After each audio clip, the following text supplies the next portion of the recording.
Hyderabad central university ఆనాడు తెలంగాణ ఉద్యమంలో తెలంగాణ కోసం ఏర్పాటు చేసిన విశ్వవిద్యాలయం లోపల ఆ రోజు ఆనాటి ప్రభుత్వం 300 ఎకరాల భూములను హైదరాబాద్ సెంట్రల్ యూనివర్సిటీ పేరు ఆనాటి ప్రభుత్వం అలాట్ చేస్తే ఇవాళ కాంగ్రెస్ ప్రభుత్వం రేవంత్ రెడ్డి ప్రభుత్వం వచ్చిన తర్వాత 400 ఎకరాల భూమిని ఇవాళ ప్రైవేట్ సంస్థలకు ఇవాళ యాక్షన్ పెట్టడానికి ఇవాళ రేవంత్ రెడ్డి ప్రభుత్వం నిర్ణయం తీసుకోవడాన్ని బీఆర్ఎస్ విద్యార్థి విభాగం బీఆర్ఎస్ తీవ్రంగా వ్యతిరేకిస్తా ఉన్నాం. మొన్న హెచ్సి యూనివర్సిటీలో అమ్మాయిలని కూడా చూడకుండా విద్యార్థులందరిపైన దాడులు చేసి కర్కశంగా వాళ్ళందరినీ ఒక గొడ్లను గుంజుకపోయినట్టుగా గుంజుకెళ్లి అరెస్ట్ చేయడాన్ని మేము తీవ్రంగా వ్యతిరేకిస్తాం. నిన్న 2 విద్యార్థులను పోలీసులు అరెస్ట్ చేయడం జరిగింది. వాళ్ళని తక్షణమే విడుదల చేయాలని చెప్పి డిమాండ్ చేస్తా ఉన్నాం. ఇవాళ అన్ని విద్యార్థి సంఘాలు ఎస్ఎఫ్ఐ గానీ మిగతా దళిత సంఘాలు గానీ ఎస్ఎస్టీ విద్యార్థి సంఘాలు బీసీ విద్యార్థి సంఘాలు మిగతా పీడీఎస్ విద్యార్థి సంఘాలు అన్ని సంఘాల ఆధ్వర్యంలో ఇవాళ రాష్ట్ర వ్యాప్తంగా అన్ని విశ్వవిద్యాలయాల్లో కూడా ఇవాళ నిరసన కార్యక్రమాలు చేపట్టడం జరిగింది.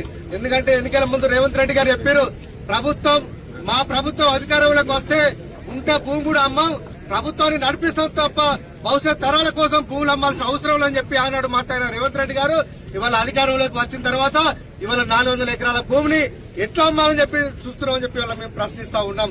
అదేవిధంగా హైదరాబాద్ ఆర్ట్ సిటీలో కూడా ఇవాళ ఢిల్లీలో పర్యావరణం ముప్పుతో చాలా మంది శ్వాసకోశ వ్యాధులతో అక్కడ చనిపోతా ఉన్నారు. ఢిల్లీలో బతకలేని పరిస్థితి అక్కడ ఉన్నది. ఇవాళ హైదరాబాద్ మాత్రం సేఫెస్ట్ సిటీగా భారతదేశంలో సేఫెస్ట్ సిటీ ఏదైనా ఉన్నదంటే అన్ని రకాలుగా హైదరాబాద్ అని చెప్పి ఇవాళ అన్ని రకాల నివేదికలు చెప్తా ఉన్నాయి. అలాంటి హైదరాబాద్ లోని గచ్చిబౌలిలో కూడా 600 ఎకరాల భూమిని తీసుకోవడం వల్ల ఇవాళ అక్కడ పర్యావరణం సమతుల్యత దెబ్బతిని అందరికీ అనారోగ్యాల పాలే పరిస్థితి కనిపిస్తా ఉన్నట్టు ప్రభుత్వం ఈ నిర్ణయం నుంచి వెనుకోవాలని చెప్పి మేము డిమాండ్ ఇస్తా ఉన్నాం.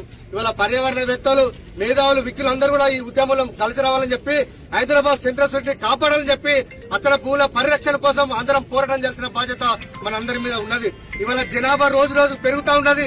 జనాభా పెరుగుతున్న కొద్దీ వివిధ రకాల కోర్సులు వస్తూ ఉంటాయి. యూనివర్సిటీ ఎక్స్పాండ్ చేసే అవకాశం ఉంటాయి. కాబట్టి ఇంకా దానికోసం భవిష్యత్ తరాల కోసం అని చెప్పి ఆ రోజు 2300 ఎకరాల భూమిని ఆనాడు ప్రభుత్వం ఇస్తే ఇవాళ ఈ ప్రభుత్వం వచ్చిన తర్వాత ఆ భూములను కుంచుకోవాలని కుట్ర చేస్తున్న వాటిని ఖచ్చితంగా బీఆర్ఎస్ పార్టీ విద్యార్థి విభాగం నుంచి మిగతా అన్ని విద్యార్థి సంఘాలు కూడా ఖచ్చితంగా హెచ్సి భూములను కాపాడుకుంటాం. ఈ రాష్ట్రంలోని ఏ యూనివర్సిటీ భూములను కూడా ఉంచుకోవాలని చెప్పి రాష్ట్ర ప్రభుత్వం చూసుకున్నా కూడా ఖచ్చితంగా మేము వ్యతిరేకిస్తాం. ప్రాణాలకు తెగించారే సరే ఆనాడు తెలంగాణ కోసం అయితే ఏ విధంగా మేము కొట్లాడమో ఇవాళ విశ్వవిద్యాలయాల భూముల కోసం పరిరక్షణ కోసం కూడా ఇవాళ మన బీఆర్ఎస్ వ్యాధులను మేము పోరాటం చేస్తామని చెప్పి సందర్భంగా తెలియజేస్తూ జై తెలంగాణ.